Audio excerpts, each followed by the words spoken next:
Welcome to Hort Culture, where a group of extension professionals and plant people talk about the business, production, and joy of planting seeds and helping them grow. Join us as we explore the culture of horticulture. Welcome to the new year. It's still January, so I'm going to say that. New year, new you? New year, no, never knew me. In perfect way I am. Similar you. How long does it take to replace your outside skin? Whatever, is 60 days like or something? A snake or something? Yeah. Do you it's like you guys have exoskeletons too? Exoskeletons, yeah. Every cell in your body has been replaced once. And it's that stat, which I wish I knew now. And every cell is it's like replaced 7 with years or something. Napoleon or something. The cell from... Or New Year, new swapping. New decade, new you. But yeah, new year. At any rate, Happy New Year. That's what we're trying to say. Happy New Year. Happy New Year. We are up in Clearly the not We're New up Year in the to new us. year now. Clearly New Year, same It's the us. same us. Yeah. New Year, same favorite podcast. Right. Step in the same podcast twice, it seems. We are all back together, and we've got that vibe. We've got that energy. You can feel it already. It's fresh. Feel It it. only took us like 3 tries to get this recording going. So technology is trying us today. It's doing its Similar thing. to what the weather will be doing soon. So TLDR, we might be getting a lot of snow. We're in that Yeah. space where everyone's freaking out. Yeah. It is. Who knows? It is quite funny, though. I have to say this: the weatherman battle that's getting ready to occur. I have seen so many things. Who's correct? That have made me chuckle so much about like the Lexington-based weathermen versus the Louisville-based weathermen. To what models they're using, and like at what hour are they going to start rolling up their sleeves? Yes. Right, and like who, Full body and it's like shots this and is big their maps. Yes. Super Bowl. Right, this is their Super Bowl. Extreme weather. This is what we trained for. Yeah, This and is the big show. It's been very funny to follow along. Like they're throwing beef at each other. Like they're really, Damn. Yeah. some of them are. Let's not leave out Matt Dixon. The real. Yeah, OG. he needs to be real put on king. that list. Yeah, That's right. I Real wonder when he's MVP. rolling up his sleeves. right. When is he rolling up his He may be sleeves? the one that they go to when they really need Wear that short sleeves. predictive model. His sleeves stay rolled. Yeah. They never. He's always in the zone. All right. They never he's unroll. always here for us. Big fan. Big fan. Well, sweet. Well, speaking of the new year, new me, maybe it's new year, new you, new classes that are rolling out at your local extension offices, such as the 2 that we have on the podcast. Yeah. Well, everyone I has think new classes. Yeah. It's just we're in the middle of conference season. We have some conferences down, some not down. Some of them are, in regional places that people can get to, but everybody in the state of Kentucky has a local extension office in their county, and those counties offer a lot of cool stuff. And so, I would love to just hear now, keep in mind when we're talking about Ray, talking about Jessica, well, we used to talk about Alexis, though she's now a coward who works on campus. That's true. We talk about people who are the cream of the crop. So, these classes that they're going to be offering. No pressure. Let's just say it's pretty good. Pretty good. But your local office is going to offer some stuff. And if they say you hear something today that you want them to offer or think about offering, get in touch with them and let them know that you're interested in that. So you're like, I heard that Mercer County does this, so why aren't you doing it? We get that a lot. We get that. And that's one of the cool Lord things. have Mercer. Yeah, that's one of the cool things we hear from people. They go to cool programs in other counties, and I've actually gotten some really cool program ideas like that. We talk to each other as agents, but we don't always catch all the cool things going on around us at surrounding offices. So yeah, it's kind of always cool to say, well, so-and-so did this really cool, greenery program right before Christmas, or did this really neat apple production grafting, or whatever. So that's always kind of one of the main ways I get ideas is just talking with people and agents as far as doing program planning when we start our new program year or new program cycle, however you want to look at it. One thing to note about what we're going to talk about today is that Ray and Jessica have and obviously this podcast have a very specific horticultural bent. That's what they're going to be focused on because horticulture is the best. But there are several other program areas.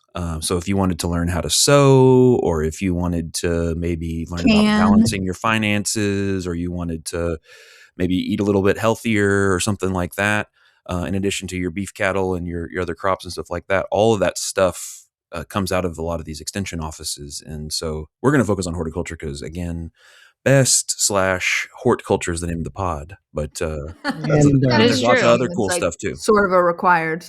Before we reason you're here. do a deep dive into county-based programming, which is what we're primarily going to be talking about today. A group of agents, Central Kentucky Horticulture agents, to be specific. Wow, I just started the new year.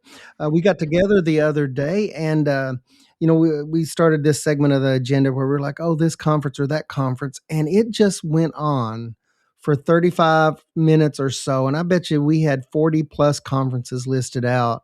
You could do one. It was every single amazing, week. Jessica. Yes. Yeah.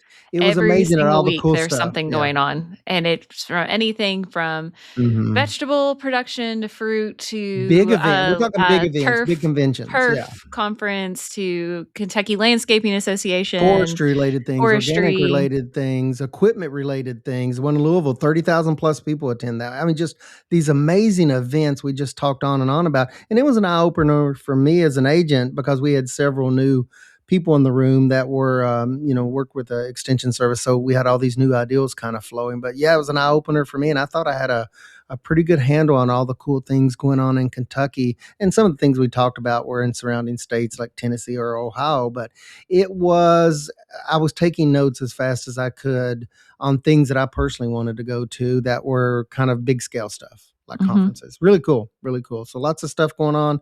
My point of that being, just encourage everybody to kind of watch for that. We've had special episodes before on conference season, but truly it is conference season. There's a meeting or an event or a program for just about every interest out there, from mushrooms to record keeping, you name it. There's probably something for you. So just keep an eye on that. Now we're ready to dive into the county program. Sorry, I derailed us. No, that was a really good point, right? Like there's so many niche, whether it's your area or something that you're interested in, or just your region. We just finished up Fruit and Veggie, another awesome program. So yeah, all the cool things, always good times. So, but as far as county programming, it's interesting. Sometimes you'll get folks because it's the, producers, especially producers, sometimes more homeowners probably than producers. They'll ask, what do you do with yourself in the wintertime? Since you're not, out programming as much. I'm like, well, actually, for me personally, wintertime is probably a big program time for me for homeowner-ish topics and commercial topics, because that's when people are not out typically with their hands in the dirt. They have more availability to come into programs in our office in the days and evenings. So I really take advantage in extension this time of year of cramming as much programming in. And I always tell myself I'm going to try to space my programming out.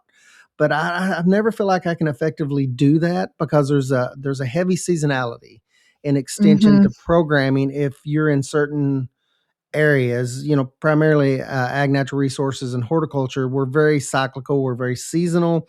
And I say we do, 70% of our programs in 25 to 30% of the year. It's how we do things. So it's the hot and heavy program season, man, starting January through, I don't know, early May, it's just go time for programming, night and day. Well, you want to prepare people, right? Like you want them to have the info before they to do it. So when do they need that info? They need it in the winter before spring arrives, right? Yeah. So and there's certain art to that, whether it's a homeowner or it's, commercial folks you actually plan. Yeah, even farther out, sometimes you're doing fall programming so they can order commercial level of seeds and stuff. But yeah, it's like this balancing act of we want to have programs, but we want to have them not so far out that it feels like not timely and people are thinking in that way. Yeah. These are things you learn the hard way. As far as you want to hit the timing just right to catch people's attention. And some of my biggest programs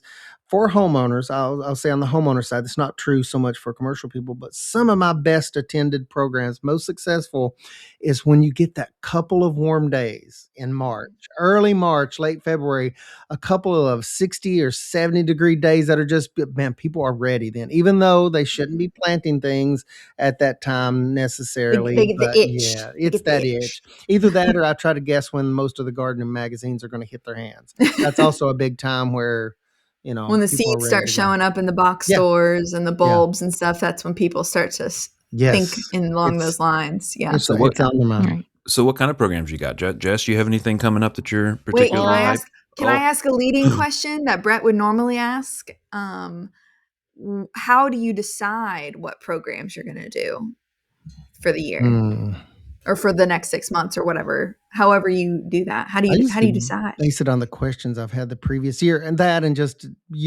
just over the years, just kind of trying to guess what people are interested in. How about you, Well, Jessica? I have a horticulture council that provides feedback to me about classes that they wish to see. I also have people make suggestions when they come to other classes. I have a small garden club, and they help direct me with things that they would like to see or needs in the community, and I take notes of those throughout the year. There's some things that I have just been interested and want to try out, and I will ask those groups their thoughts on that. Starting out, before my council was really built up, and my garden club and my bee club and all of those groups that I work closely with, it was more of me just being like, okay, let's talk about tomatoes and see, when I was building that clientele. But now it makes life so much easier that I have them making those recommendations or things that I have offered before. And I'm like, do I need to keep offering this? Do people really want this program?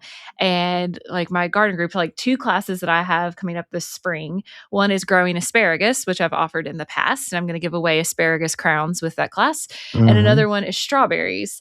And I've offered those in the past, but everyone in my garden club and my Hort Council was like, heck yeah, we want those again, right? And the same thing is I normally every year, the last 4 years, I've done an apple care class where we do hands-on pruning, and it is filled every year. So that's one of the ones I'm like, do I keep doing this every single year? But this year we're doing apple grafting, and that's kind of replaced that one for this year. But some of them, it's okay to do every single year. I have found out over time because they still fit. They fill up and people are still interested in those topics versus some of them you do them one time and you're like, well, I'm never doing this again. or you find out what works and doesn't work. Knives Out, a Benoit Blanc workshop. Or is that his name? Yes. Yes. Yeah. Benoit That's the graphic Sharp workshop. object. Blanc. Yeah. Whoever the guy is playing Yeah. at the Super Bowl. Yes. Yeah. Yeah. But I have classes scheduled.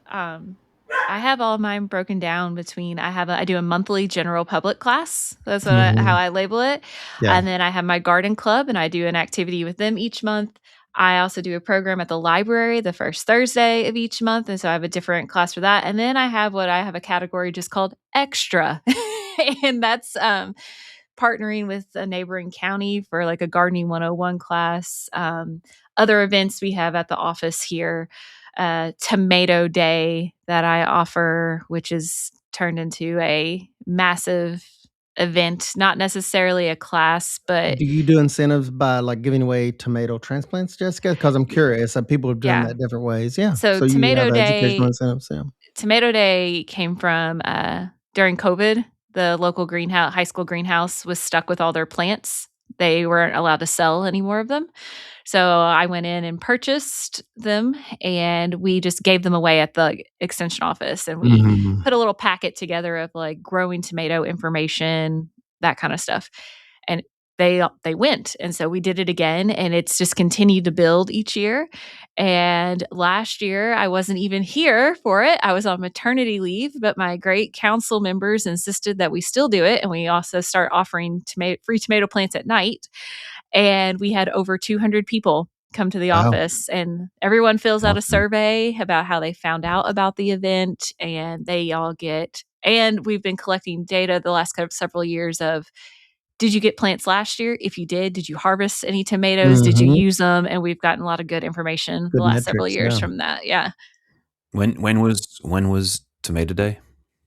Tomato Day. Ish. It's going to be scheduled for May 5th this year. Okay. And people should actually be planting their home tomatoes. Right. Yeah.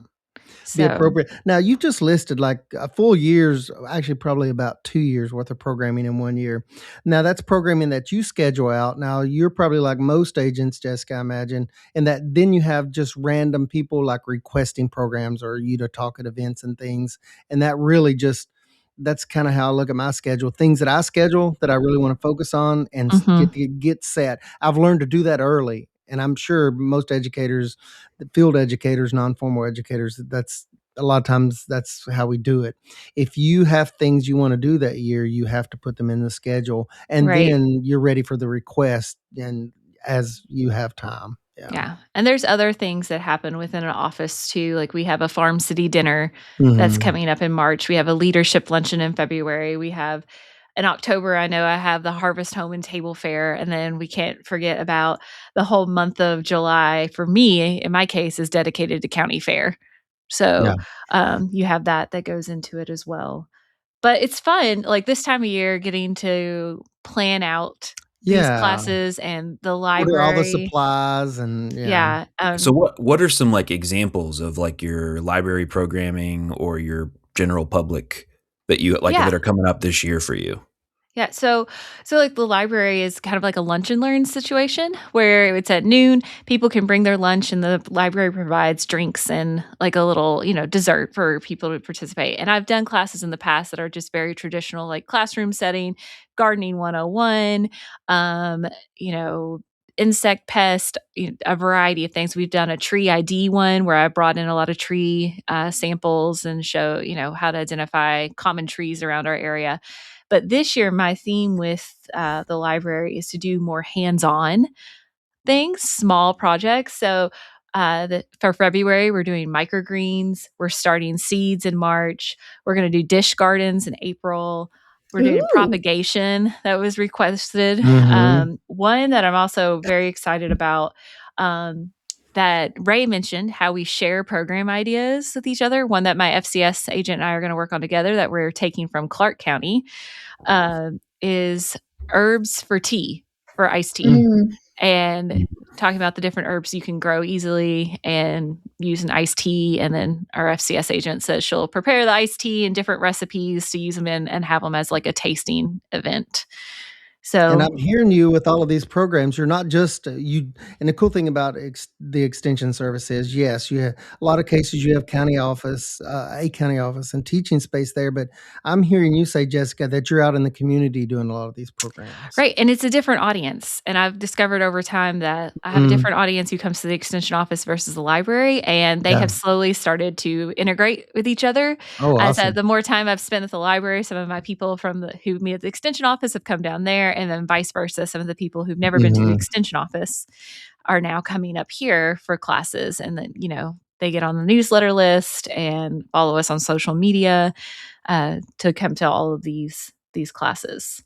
So and I heard a lot and of a lot of your homeowner classes are a lot of your classes ahead. are free too, right, Jess? Like, or minimal all of fees? them are free except apple grafting, because it's a hefty price with that one, and we're doing that out at Shaker Village, and there's just a lot of things that go into it.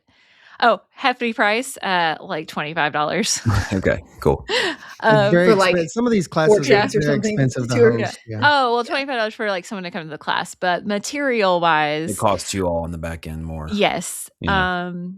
And then that sounds like a Chipotle burrito in 2025. You're not covering the costs; you're offsetting the costs. Yeah. And then my greenery classes.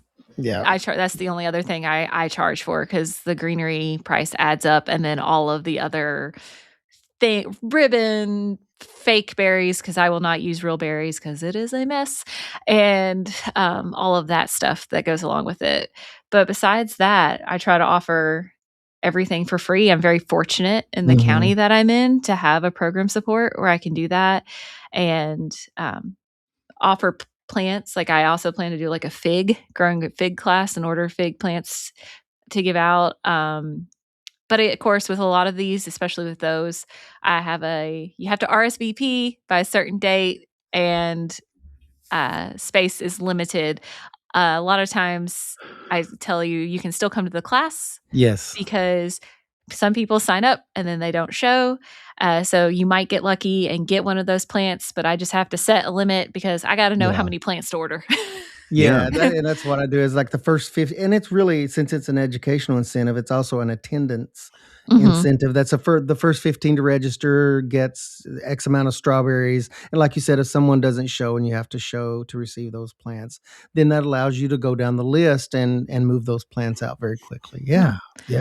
Well, I would just add, not to be totally pedantic here. You said it's free, and the reality is that you are paying a little tiny bit of tax money every year, federally and locally, to support these kinds of programs. And that is like the beautiful thing about public programming. And so people will come, they'll ask how much something is or whatever, and I'll always jokingly but not jokingly say, just keep paying your taxes. Just pay your taxes. And other than that, but I think that's the beautiful thing, is the way that like the infrastructure and the system that's in place, receiving that input, that relatively on an individual basis, it's very, very small amount of money that yields all of this really cool stuff. And as we think about and go through times where people question or are curious about the value of public investment and public programming, I think hearing you talk about this stuff is just really inspiring, of like what's possible. And I think the same thing about the libraries. We recently went and took advantage of a maker's space at one of our local libraries, where you can do some 3D printing and stuff like that. And super I don't cool. know, it's just a really cool to remind ourselves that like this stuff happens because people wanted it, people support it, the people support it decentrally, in a decentralized way. And so anyway, that's my little pitch for public services. For reference, I am in Jessica's county, so I pay my property tax, and that's what your extension tax is paid off of. And I can't remember exactly, but it was less than $3. So less than $3 is going to get me all of the classes Jessica is talking about, except for 2 for free, and getting all those plants and stuff like that. Like, that's the opportunity that's there. So like when we say it's a minimal, obviously it's based on your property tax, but it is a very minimal cost. Just wanted to put that out there. Sometimes people are like, what's minimal? And I'm like, no, it's like, very small. Very small.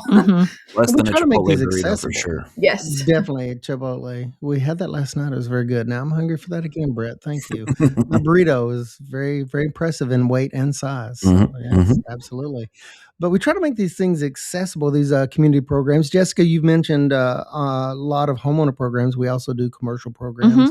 And I know we have Zoom programs that some counties got together. And we're always trying to find ways to be more effective and reach a larger audience and make it as convenient for people to attend our programs as possible.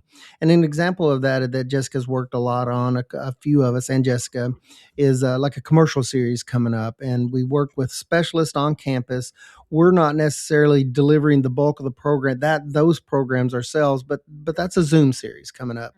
Anybody in the state or outside of the state for that matter, anybody that sees an ad that wants to register for that, they can register, and then we'll send a link the day of, and they get to attend this really cool commercial series and get all sorts of updates, from entomology to, direct marketing and other topics. But that's some other programs that we do. Yeah, plant pathology. So we've got, things like that as well. And those are evening programs to try to take that availability one step further. We program during the day, and we do evening classes as well. And we try to balance all of that with, our lives. But the whole theme behind all of that is just because we are community funded federally and locally, we just try to be accessible and try to make sure that everybody's got a shot to attend these programs. Best chance. So that's just kind of what we do in format and topic. Well, I'm going to do one of the things where I just dissect the thing until everyone tunes out. But so like you talked about, you mentioned 2 or 3 things. You said microgreens, you said dish gardens. I can't remember what the other one was. Those are ones library programs. Those are library programs. We have episodes about that if you want to go back and listen to those, about doing microgreens, doing dish gardens. But like, take me through dish garden. Is dish garden one where people get to take something home with them? Yeah. So that'll take me through, like, from sign up, experience, and then I leave. Like, what's that experience look like to someone who hasn't walked into one of these before? Well, I'll try my best because that'll be the first one I'm offering of the dish garden. But with how other ones have gone in the past, it'll be with the library, it's a little different because I don't know who is all coming. That one I can't The control library having an doesn't take artist signups. doesn't take signups. So with that, I'm gonna advertise that one when it comes up. Like there will be limited supplies available, right? So I'm gonna make it very clear and upfront that there's only so many, you will have the opportunity to make a dish garden, but we only have so many to do that. Right. And so it'll be advertised out in my newsletter. It'll go on our Facebook pages. It'll go on the library's Facebook page.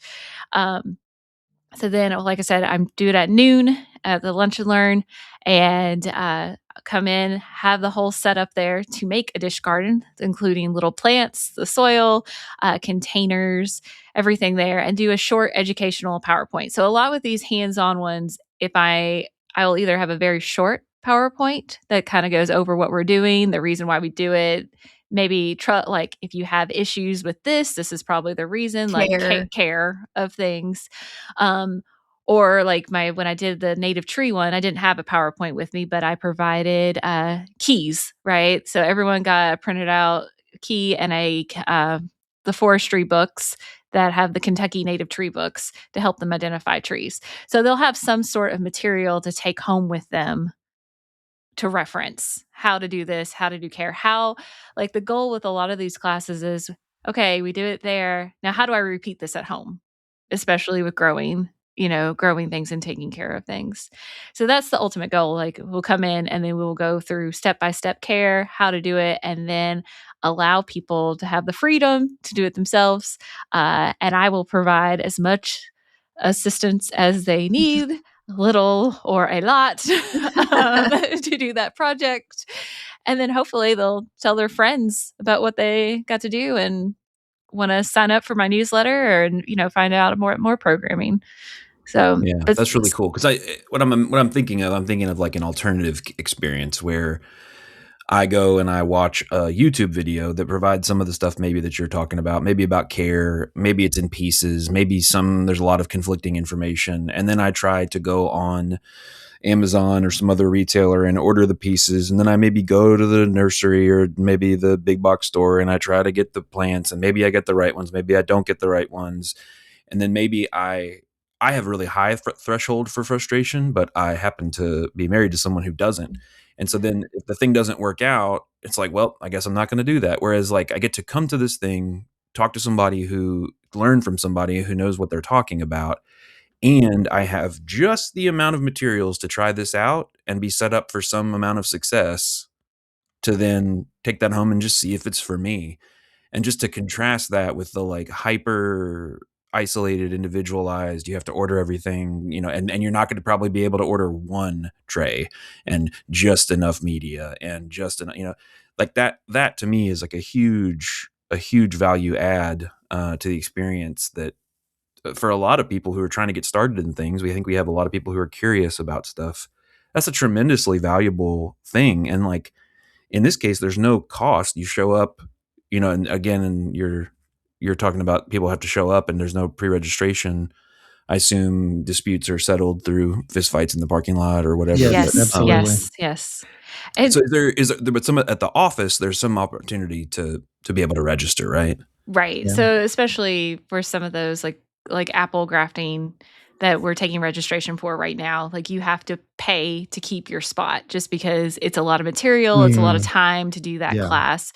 The other ones, you have to register by a certain date. So that just gives me enough time to prep and gather. We had just a week ago, as we mentioned, we're in January here. I did, for those people who are just dying to plant something or do something, even with all this snow looming, we did winter seed sowing in milk jugs. And I had 20 plus different perennial flower seeds and different milkweeds and all of that. And It took a little prep, but then also I had people who were willing to help me prep for it. When they saw the flyer, I got several phone calls that were like, "Hey, you need milk jugs? I got 20 distilled water, milk jugs or jugs in my garage, and I'll donate them to you." And I ended up with like over 40 of them, and everybody used them, in the class, and they all got used and recycled and repurposed that way, to start, to start seeds. But with the office having that, you have to RSVP by a certain date is extremely helpful, especially with some of these more intense classes. I mentioned before, like you find out ones that I'm never doing that again. For me, it was shiitake mushrooms, not because I don't like them, not because it's actually pretty easy to inoculate a log. The stress of trying to find a tree, the branches, the right size, the right time. I lucked out in the end and had a tree company come through for me, but the logs were massive. I couldn't even get them in the building on a cart.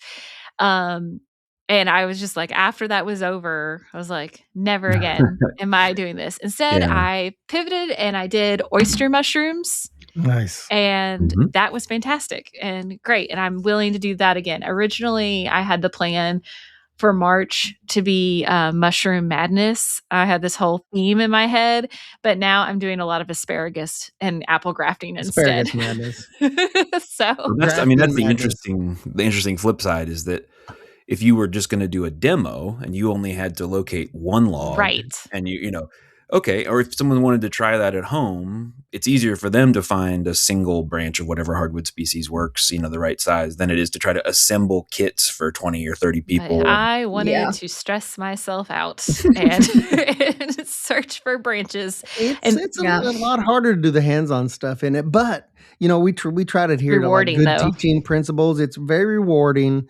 and if you look at some of the information as far as educating adults and working with adults, like tactile hands-on learners, I get so much positive feedback from, and that's something people can't download. I remember, entering extension in the 90s, they're like, oh, the rise of the internet and the accessibility, it's going to do away with this. But no, it just sort of made information more available, but to operationalize and make that useful in people's lives, there's other components to that, right? There's information, but then when you come into offices, a lot of our activities, just what Jessica is saying, there's all these hands-on components that, if you're not for sure about something, or even after you've looked over the information or watched one of our educational videos, you're still not for sure, you can come in and see it and do it. And then that's kind of the final piece. So yeah, having the information is one thing, and that is great. That's a great starting point. But Jessica's mentioned all these awesome opportunities where you actually kind of learn by doing, to steal the 4-H motto. And that's very true of adults as well as youth, but you can kind of put it all together.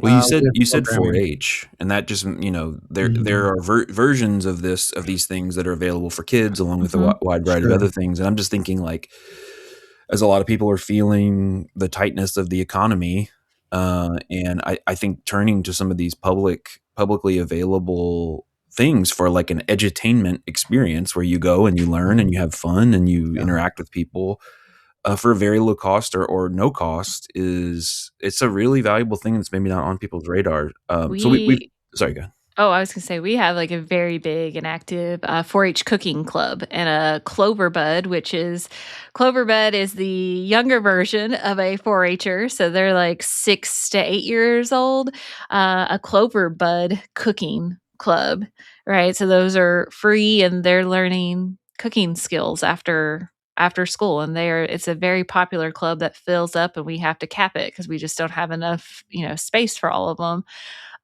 But there's all sorts of those, like you're mentioning, Brett, that are great resources for kids to be a part of, from art clubs to another popular one at our office that everyone always giggles about, but they are rocking and rolling, is our cat club that we have at the office.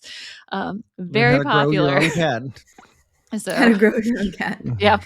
And I'll just say, coming from when I was in a county, a very robust 4-H program, growing up in the county I tended to think that 4-H was just, for horses and cows, right? Was the main thing. And But 4-H, I don't know if it's now or always has been or just was what my mom told me it was supposed to be. But seeing the county I was in, there was kids that got to a free trip. I mean, they worked for it, but they didn't pay anything, and they went to Alaska and they got to see some really cool stuff and learn about different cultures and see the Iditarod and just like some of the things they were able to experience that they likely would not have been able to experience for that. And there's a lot of opportunities in 4-H to be able to do that. And, they do projects on electricity and, they get to make their own lamps. And, so there's like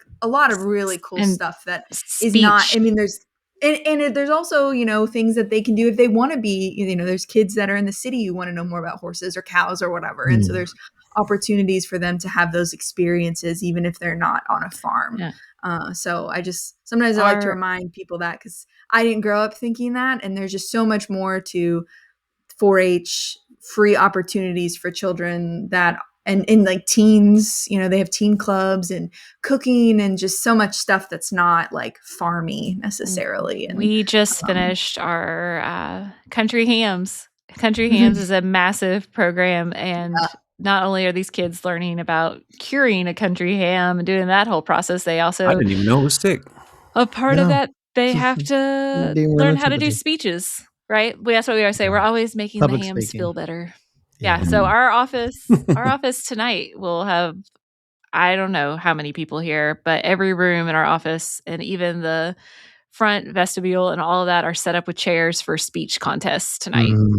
So one of the things that I've noticed about a lot of the programs, the best ones, and there's a chicken and an egg element to it that I've seen at least, where participation drives the program to be better, and then the program's better, which then drives participation. But like, if you go and the thing's a little underwhelming or lackluster, there's not a lot of participation yet, showing up and participating and giving ideas and maybe volunteering to help out with stuff here and there is like the way that a lot of these things grow and turn into something cool. And the feedback mechanism, Alexis and Jessica and y'all were talking about earlier, of like, you can get on the council. You don't have to get on the council, but you can get on the council to advise about future programming and ask for future things. And it's just that participatory component of, and I'll stay off the soapbox about public programming, but that participatory part is like what makes these things amazing. And it also makes, as the person providing it, when I have people who are interested and show up and turn out, you're like,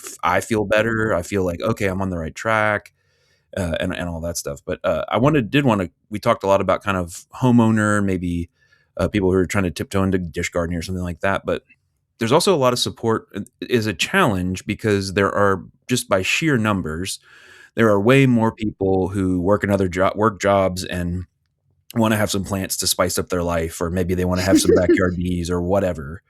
But we do have a base of commercial growers as well. And can you all talk a little bit, and Ray, I know you mentioned a little bit, but in addition to the talk about the programming you guys offer, but also I know like certification of scales is one example, but there's some other things that you do to support that industry too, in addition to you can call me if you have problems later on. Right. Well, and that's just it, Brett. I mean, we do programs, and that's one thing. That's a lot.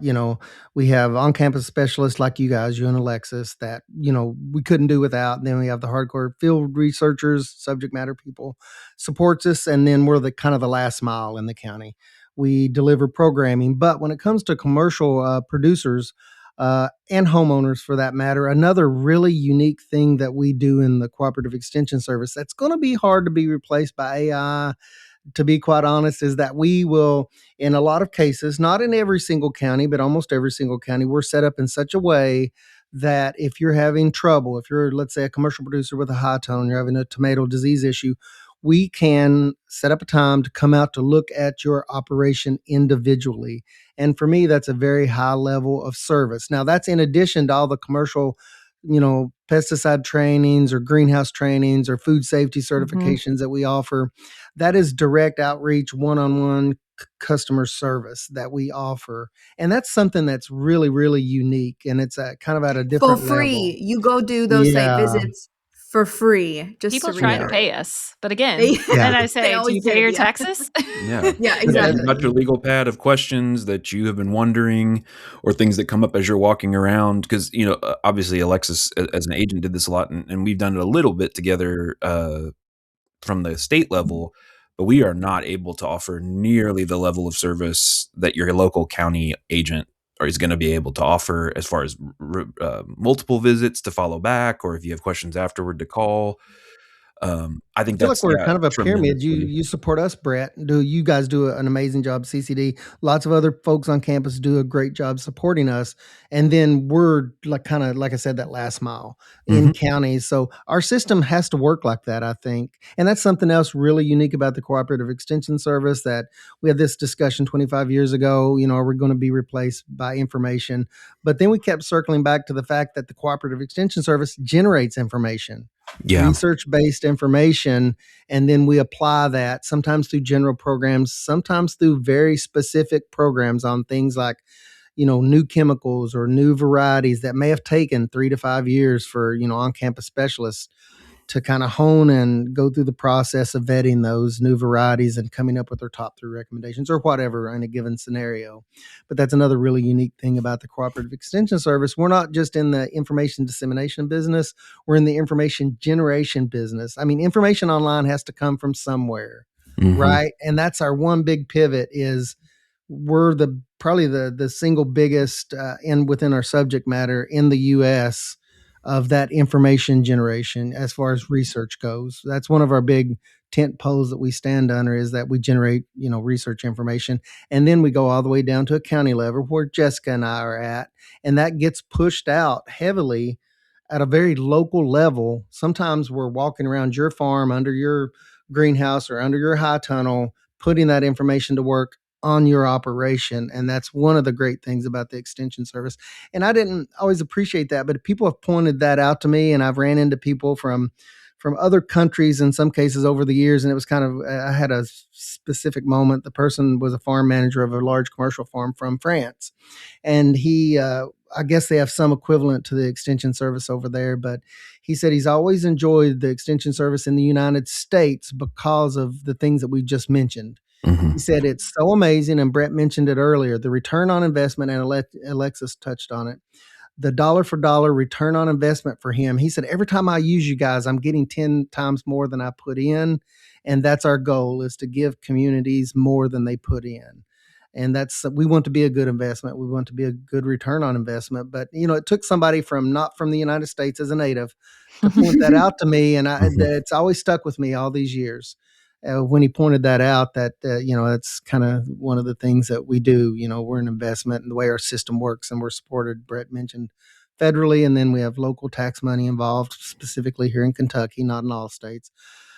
But yeah, our system is a big system with a lot of moving parts, and it's on campus, it's off campus, it's, in communities and on your farm. So that's my elevator speech. Extension is the United States' most unique and powerful contribution to higher education, because our system of offering degrees to people we've elevated it, but it's based on a British system. Our system of doing research and conducting research on research stations, that's actually copying a German system, back in the 1800s. Extension is an entirely American invention, and which is kind of a wild thing to think about. But that's what that tripartite mission is, actually this blend, and Extension is the thing that you read, well, maybe you don't. I read about international history of Extension, and people have tried to replicate it over and over again in other places afterward, and they just can't get the same level of traction. And I don't think we would ever get the same level of traction to recreate it now. It was a very odd time.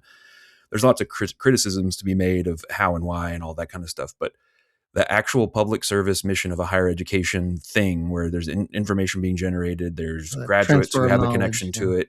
All of that is this really uniquely American thing. And so, if you struggle at times, sometimes to feel patriotic, that's one thing that I come back to, is like, okay, we did this cool thing and we are able to still do this cool thing. And it's one of the reasons I really like my job. But we're doing it together, with from people in the community supporting us, and we return that support. So it's kind of, it's a feedback loop. So, well, if this episode did not get you hyped to go and see what your local extension office has to offer, by the way, you all mentioned you mentioned the newsletter thing. But like, if I'm out there and I'm like, okay, cool, I'm located in whatever county, and I am determined to get to the office for some cool stuff this year, find out about what they have and what's going on. Like, what would be the main ways to get that information and get connected? I tell people Well, to look at our website. I mean, start with our website, and if that you don't find something that works for you, then make a direct phone call, and then be put on a general contact list, and we can narrow down if you're interested in youth topics or home horticulture or commercial, field crops. We'll narrow that down. There's kind of a narrowing down process, and we get you on the right list. But how do or you guys do it, just Jessica? stop in. I've had several Yeah. people who stop in are like, I'm new to the Mhm. area, or my neighbor has told me, to come up here, that you guys offer programs and you can meet us agents or our front staff who also knows the drill, kind of like Ray said, of like they ask like what you're interested in. And we still send out paper newsletters at our Mm. office. That and then or we get people to follow the Facebook pages that we have, the social media pages, and we've picked up a lot of new people that way over the year. The social Yeah, media if you pages. search your county extension, it's very Yeah. search engine optimized. It's going to be right there at the top. If you have trouble, you can reach out to us, but you shouldn't. Google's smarter than me. Cool. Well, awesome. Alexis, do you have any final thoughts to take us out of this this discussion here? Just remember that if you're feeling unheard somewhere in your life, there's an extension office that wants to hear from you. So Garden therapy. yeah. We Just, talk about all things. All the things. Sometimes All the that things. landscape walk becomes 20 other things. So yeah. Yes. Is that why you keep sending me to the extension office when I ask you questions, Alexis? Yeah. I'm like, have you asked your local extension agent? I would like to hear you less, is kind of what I'm hearing now. Yes, but take advantage of that. You pay for it already, hopefully, if you pay your taxes. So it's worth going to check out what's up there. And at the very least, you can submit a soil sample once or twice a year, as we always preach to you. So that's my challenge to you in 2026 is go learn about your local county extension office if you're in Kentucky. And if you're not, find the closest one to you and learn about them. So anyways, we thank you guys for being here with us today. You can follow us on Instagram at hortculturepod. One of my goals for 2026 is to better about keeping the Instagram up to date. But you can also follow on social media Mercer County and Bourbon County Extension. You can also follow CCD, where we keep some stuff posted on there too. So I check wanted out to ask all of those. one clarifying question. So if I live in an adjoining county, am I allowed to come to your programming? Oh yeah. We have people cross county lines all the time. Cool. Sometimes the only hiccup can be 4-H. So they usually like to stay within county, but you can get permission if for some reason they're offering something that your county's not offering. So just a little cool side note there. But anyways, thank you guys for being here. We hope that you'll listen with us next time and that you stay warm because it's January. See ya.